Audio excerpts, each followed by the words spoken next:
In this sick society that we still live in its transition towards communion and grace, the funny thing is many people end up as being victims of other people's victimhood.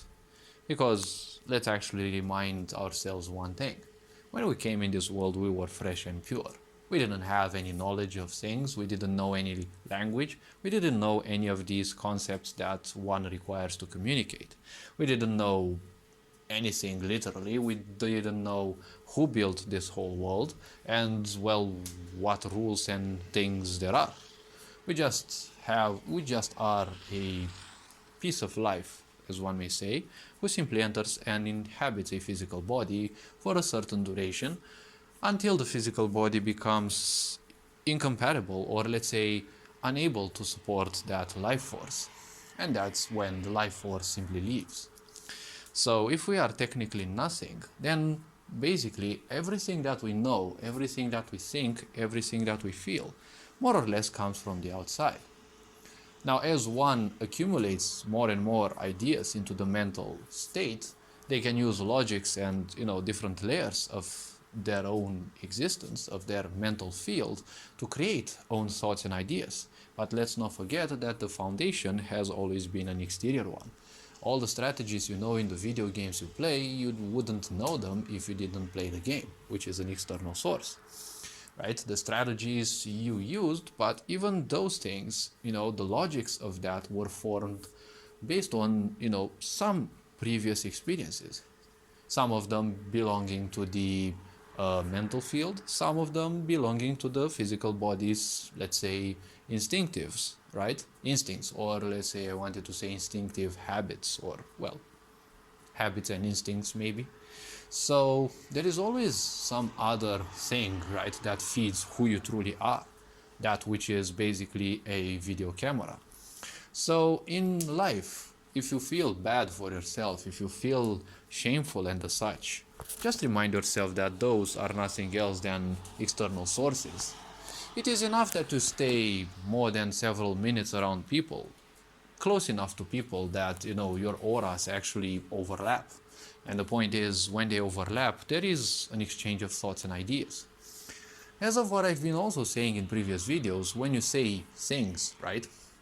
When you feel things, especially when you feel them in a very powerful way, you emit a powerful shockwave. And, if people who are overthinking and, people who are worried or in states of existence that are lower vibrational and, well, usually these emit more powerful bursts, people who are very sensitive can easily feel this, right?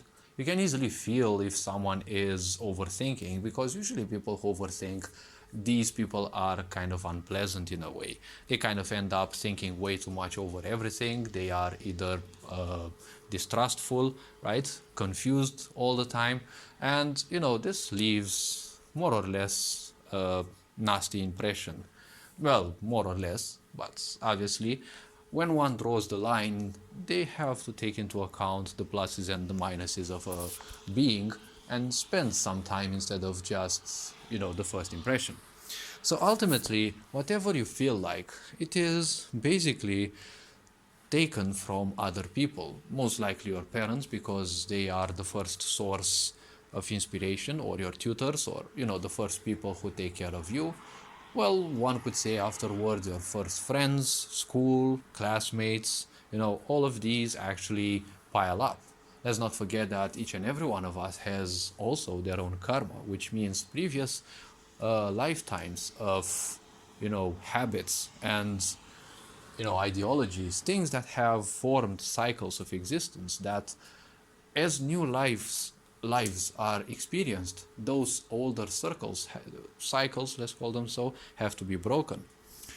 And let's not forget that a child is also bearing the karma of the parents, because you are born of your parents ultimately.